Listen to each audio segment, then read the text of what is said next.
नमस्कार दोस्तों, स्वागत है आप सभी का स्टडी आईक्यू में। मैं हूं आपका दोस्त राहुल सैगावकर और आज हम लोग चर्चा करने वाले हैं मॉन्ट्रू कन्वेंशन के बारे में। हाल ही में खबर आ रही है कि Turkey is going to implement Montreux convention due to Ukraine war. तो हम लोग इसी के ऊपर चर्चा करेंगे।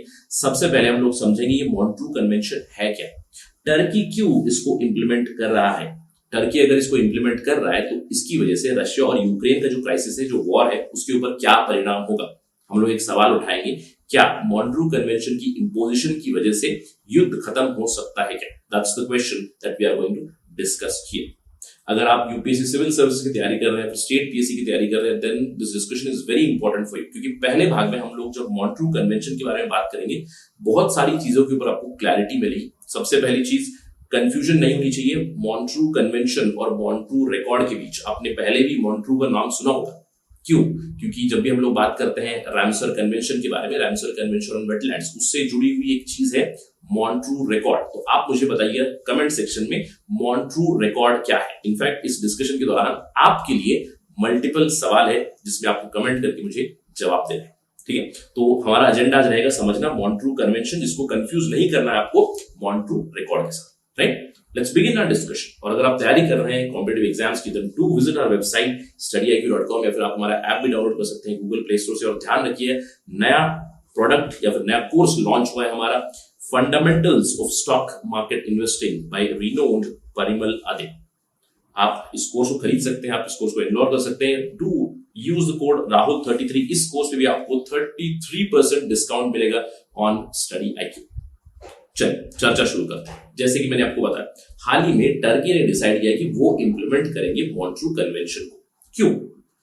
रशिया के जो फॉरेन मिनिस्टर है मेवलूत कावुसोग्लू, उन्होंने रिसेंटली बताया कि हम इंपोज करने वाले हैं Montreux convention. We are going to activate this. Why? Because Russia और यूक्रेन के बीच जो विवाद है, we do not think that it is a military action now. According to Cavusoglu, now it has turned into war. अब देख सकते हैं यहाँ पे उन्होंने बताया कि in the beginning it was a Russian attack, now it has turned into a war. आपने कुछ दिनों पहले भी खबरें सुनी होंगी मीडिया में कि टर्की ने रशियन शिप्स को ब्लॉक किया था, वो भी मॉन्ट्रू कन्वेंशन के तहत ही था। आज हम लोग इस मॉन्ट्रू कन्वेंशन को समझेंगे। मॉन्ट्रू है क्या, ये कन्वेंशन क्यों आया, इसकी इंपॉर्टेंस क्या है, इसकी इंप्लीमेंटेशन से रशिया के ऊपर क्या परिणाम हो सकता है। सबसे पहली चीज, ये जो मॉन्ट्रू कन्वेंशन है, ये जो मैरिटाइम ट्रेड हो गया या फिर मैरिटाइम रूट हो गया, इट कंट्रोल्स और regulates the route between two straits. एक है बॉस्फोरस और एक है दार्दनाल स्ट्रेट। तो दो स्ट्रेट्स के बीच ये जो मैरिटाइम ट्रैफिक होगा, जो भी शिप्स होगी, सबमरीन्स होगी, उनको रेगुलेट करता है। और इसकी पावर्स गई है टर्की के पास। जैसे कि मैंने आपको बताया किस जगह पे ये रेगुलेट करता है। देखिए, ये है ब्लैक सी। हम जानते हैं अभी जंग चल रही है रशिया और यूक्रेन के बीच। यहाँ है क्रीमिया, जिसको रशिया ने एनेक्स किया था 2014 में। और अगर आप देखें बॉस्फोरस और दार्दनाल कहाँ पे आता है, बॉस्फोरस यहाँ पे इस्तांबुल सिटी के पास ही है और दार्दनाल स्ट्रेट है। और यहाँ पे आपको ध्यान देना है कुछ चीजों के ऊपर। बॉस्फोरस और दार्दनाल के बीच है सी ऑफ मारामारा, आपको ध्यान रखना है। और दार्दनाल के इस तरफ आपको आएगा Mediterranean sea. And please remember this particular sea is Aegean sea, do not get confuse, क्योंकि ये ग्रीस के बगल में है, एजियन सी है। इटली के बगल में थोड़ा सा आप वेस्टर्न साइड जाओगे तो आपको एड्रियाटिक सी मिलेगा। तो इन सारी चीजों में आपको कंफ्यूजन नहीं होनी चाहिए। तो हमारी डिस्कशन कहां पे हो रही है, it is about Dardanelles strait and Bosphorus strait. अब इससे जो भी ट्रैफिक गुजरता है, इसको कंट्रोल या फिर रेगुलेट किया जाता है थ्रू मॉन्ट्रू कन्वेंशन। अब ये मॉन्ट्रू कन्वेंशन क्या है? Montreux convention is regarding the regime of straits. ये काफी पुराना एक कन्वेंशन है। सबसे पहले ये स्ट्रेट क्या होता है? स्ट्रेट एक नैरो बॉडी है जो कनेक्ट करता है आपको दो वाटर बॉडीज, जिसकी बॉस्फोरस है जो सी ऑफ मारामारा और ब्लैक सी को कनेक्ट करता है। दार्दनाल स्ट्रेट है जो एजियन सी और सी ऑफ मारामारा को कनेक्ट करता है। इसका मतलब होता है स्ट्रेट। अब कुछ सवाल आपके दिमाग में आ रहे होंगे, तो थोड़ा सा रिसर्च कीजिए और मुझे बताइएगा कि ये चैनल क्यों नहीं कहलाता। What is the meaning of a channel? Channel क्या होता है? आप मुझे साथ ही साथ बताइए गल्फ क्या होता है और बे क्या होता है। Why is this not Bosphorus bay? Why is it not Bosphorus channel? Why is it a strait? Right? तो आप मुझे बताइए स्ट्रेट, चैनल, गल्फ और बे के बीच अंतर क्या होता है। That is the second thing that you are going to comment in this particular video. जैसे कि मैंने आपको बताया, Montreux convention is regarding the regime of straits. इसको मॉन्ट्रू कन्वेंशन भी कहा जाता है। सबसे पहले मॉन्ट्रू है क्या? मॉन्ट्रू एक प्रिंसिपैलिटी है जो स्विट्जरलैंड में आती है, आप उसको याद रखें। और ये जो कन्वेंशन है ये साइन हुई थी 1936 में, जिसके तहत मैरिटाइम ट्रैफिक जो है through the Black Sea is regulated, और इसकी रेगुलेशन की पावर है टर्की के पास। सबसे पहले चीज आपको ध्यान रखनी है, under the Montreux convention there is complete freedom for passage of civilian vessels during peace time. Peace time में टर्की रेगुलेट करता है, लेकिन कंप्लीट फ्रीडम है, कार्गो शिप्स जा सकती है, not just of the Black Sea states but also of the other states as well. तो अगली चीज बनती है ये ब्लैक सी स्टेट्स कौन से आप यहाँ पे मैप में देख सकते हो। Black Sea states are Russia, Georgia, Turkey, Bulgaria, Romania and Ukraine. Right, अगर आपको इसको याद रखना है, I used to remember it during my preparation days as BT RUG. बस आपको ध्यान रखना है ये जो आर है ये 2 है, ठीक है। तो बीटी कॉटन, बीटी ब्रिंजल जो बायोटेक्निक से जुड़ी हुई टर्म्स है, उसी से बीटी आप याद कर सकते हो, बल्गेरिया, टर्की एंड 2 आर है, रोमानिया एंड रशिया। उसके अलावा you have Ukraine and Georgia जो ब्लैक सी स्टेट से। तो ब्लैक सी स्टेट्स हो या फिर नॉन ब्लैक सी स्टेट्स हो, उनकी सिविलियन वेसल्स आराम से मूव हो सकती है, लेकिन जब भी वॉर टाइम हो यानी कि लड़ाई चल रही है तब टर्की यहां पे मूवमेंट रेस्ट्रिक्ट कर सकता है। तो ये पावर दी गई है टर्की। अब आपके दिमाग में सवाल आ रहा होगा, सर टर्की को क्यों पावर दी? चलिए मैं आपको छोटी सी स्टोरी सुनाता हूँ, why Turkey got this power. हम सब जानते हैं कि इस सब के रूट्स कहां पे? During the World War 1 Europe was the epicentre of war. आप जानते हैं कि इस तरफ जो यूरोपियन स्टेट्स है, जर्मनी, फ्रांस, यूके, इस तरफ रशिया है, they have all been powerful right from World War 1। और वर्ल्ड वॉर 1 के दौरान it was a war of the navies. जिसके पास स्ट्रॉन्ग नेवी रहेगी वो कंट्रोल करेगा, यानी कि सी के ऊपर कंट्रोल होना चाहिए। अब वर्ल्ड वॉर 1 के दौरान हुआ क्या? वर्ल्ड वॉर 1 के दौरान इस बॉस्फरस स्ट्रेट और दर्दनाल स्ट्रेट के लिए फिर से लड़ाई हुई, और एक तरफ थे यहाँ पे यूके लेड फोर्सेस, राइट, और उनकी मोस्टली लड़ाई हो रही थी मैं कहूंगा जर्मनी के साथ और टर्की में, उस समय पे ओटोमन एम्पायर के साथ। और आप जानते हैं कि वर्ल्ड वॉर 1 में Ottoman Empire was disintegrated, caliphate खत्म हुआ था, टर्की की टेरिटरीज, नदर्न अफ्रीका की टेरिटरीज बांट ली गई थी as mandates between the powers World War 1 के बाद। तो इस समय में वर्ल्ड वॉर 1 के आसपास 1915 के आसपास इन 2 स्ट्रेट्स को दिया गया था रशिया को। उस समय पे रशिया के ऊपर रूल कर रहे थे द जार्स। तो जार्स को बोला गया आप बॉस्फरस स्ट्रेट और दार्दानाल स्ट्रेट के ऊपर कब्जा कीजिए। लेकिन हम जानते हैं कि 1917 में रशिया एक रेवोल्यूशन देखा, रशिया रेवोल्यूशन की वजह से इन दोनों स्टेट्स के ऊपर कब्जा नहीं कर पाया। अब उसके बाद वर्ल्ड वॉर 1 के बाद हम जानते हैं लीग ऑफ नेशंस आया। तो लीग ऑफ नेशंस ने 1923 में बॉस्फरस स्ट्रेट और दार्दानाल स्ट्रेट को उन्होंने रेगुलेशन उसकी दी इंटरनेशनल स्ट्रेट कमीशन को। अभी इंटरनेशनल स्ट्रेट कमीशन नहीं है, उस समय पे थी, तो इंटरनेशनल स्ट्रेट कमीशन को दी गई इसकी रेगुलेशन, यानी कि जो भी ट्रैफिक रहेगा इंटरनेशनल स्ट्रेट कमीशन इसको हैंडल करेगा।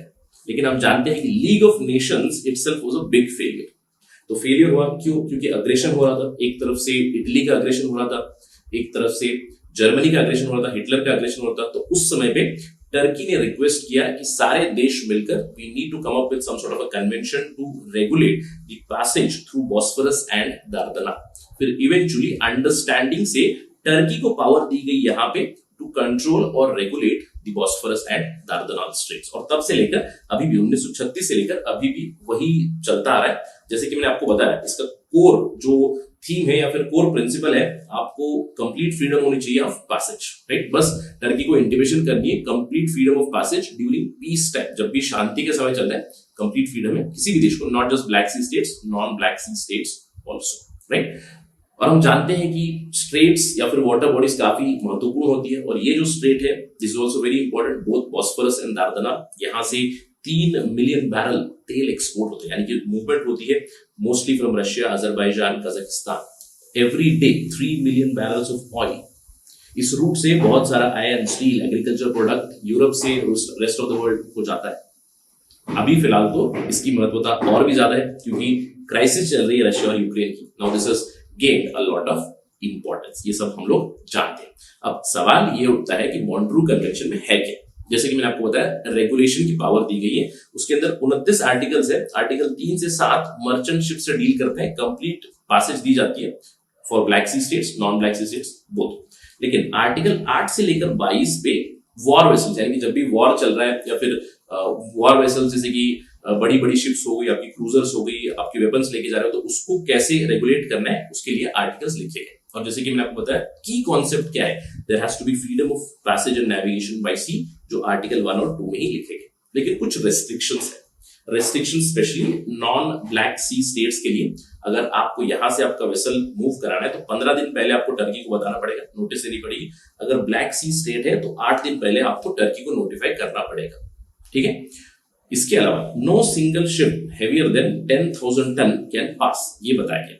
ऑल्दो अब आपके दिमाग में सवाल आ रहा होगा, सर एयरक्राफ्ट कैरियर का क्या होता है? एयरक्राफ्ट कैरियर यहाँ पे एयरक्राफ्ट क्रूजर कहते हैं उसको, और रशिया को यहाँ पे एक्सेप्शन मिली हुई है, Russia can even move their aircraft cruiser which are up to 15,000 tons, ठीक है। तो ये कुछ रेस्ट्रिक्शंस है। अब जैसे कि मैंने आपको बताया ये अभी खबरों में क्यों है, क्योंकि कुछ दिनों पहले जब जंग छिड़ी थी, यूक्रेन ने टर्की से मदद मांगी थी। उन्होंने कहा था कि ब्लैक सी का जो वाटरवे है, यानी कि बॉस्फोरस और दार्दनाल है, वहां से रशियन शिप्स को आप रोक दें। और यहाँ पे ध्यान दीजिएगा, इस पूरे जंग में क्या हो रहा है, रशिया है जो एंटी नेटो है, this you have to remember, और यूक्रेन है जो नेटो में शामिल होना चाहता है। टर्की ऑलरेडी नेटो का भाग है, ठीक है। तो टर्की यहाँ पे स्टेप्स ले सकता था to stop it, but Turkey ने शुरुआती दौर में उतनी स्ट्रिक्टली इंप्लीमेंटेशन नहीं की थी, क्योंकि उन्होंने ये नहीं कहा था कि ये वॉर हो रहा है। लेकिन अभी टर्की ने घोषित कर दिया है कि दिस इज अ वॉर। तो हम लोग अभी इस पर्टिकुलर जो मॉन्ट्रू कन्वेंशन है इसको हम लोग इंप्लीमेंट करने वाले हैं, और बॉस्फोरस और दार्दानाल स्ट्रेट से हम लोग वॉर वेसल्स को रेगुलेट करेंगे। अब हमारा दूसरा डिस्कशन शुरू होगा। जो सवाल था, हमारा सवाल क्या था, can this Montreux convention imposition stop the war? क्या ये वॉर रोक सकता है? क्या रशिया अपने शिप्स अभी नहीं भेजेगा? ये सवाल उठता है। नॉट रियली, ऐसा नहीं है। क्यों? क्योंकि आर्टिकल 19 जो है मॉन्ट्रू कन्वेंशन का, वो एक एक्सेप्शन देता है जिसको रशिया काफी हद तक यूटिलाइज कर सकता है। ये एक्सेप्शन है क्या? देखिए, war vessels belonging to belligerent parties, यानी कि दो जो पावर्स लड़ रही है, अभी यूक्रेन और रशिया लड़ रहे हैं, दोनों ब्लैक सी स्टेट्स हैं, बेलिजरेंट पावर्स हैं। तो वहां पे रूल क्या है कि अगर आपकी कोई शिप है जो आपकी बेस से सेपरेट हो गई है, देन दे मे रिटर्न।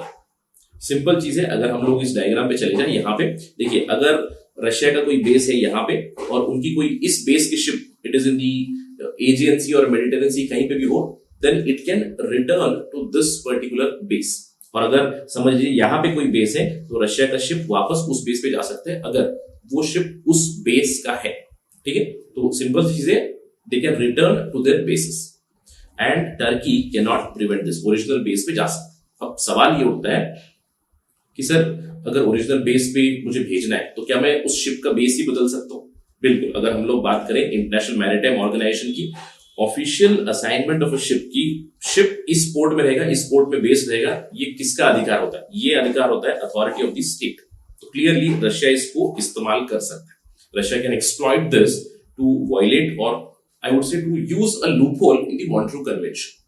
लेकिन इसी ट्रीटी के तहत एक और चीज भी बताई गई, जब तक जंग छिड़ी हुई है, आप अगर बेस बदल भी दोगे तो one time you can move, ठीक है। Vessels can be given a power, लेकिन एक बार अगर कोई वेसल ब्लैक सी से बाहर निकल गया या फिर एक बार कोई वेसल ब्लैक सी के अंदर आ गया, तो उसके बाद जंग खत्म होने तक वो वेसल मूव नहीं कर पाएगा।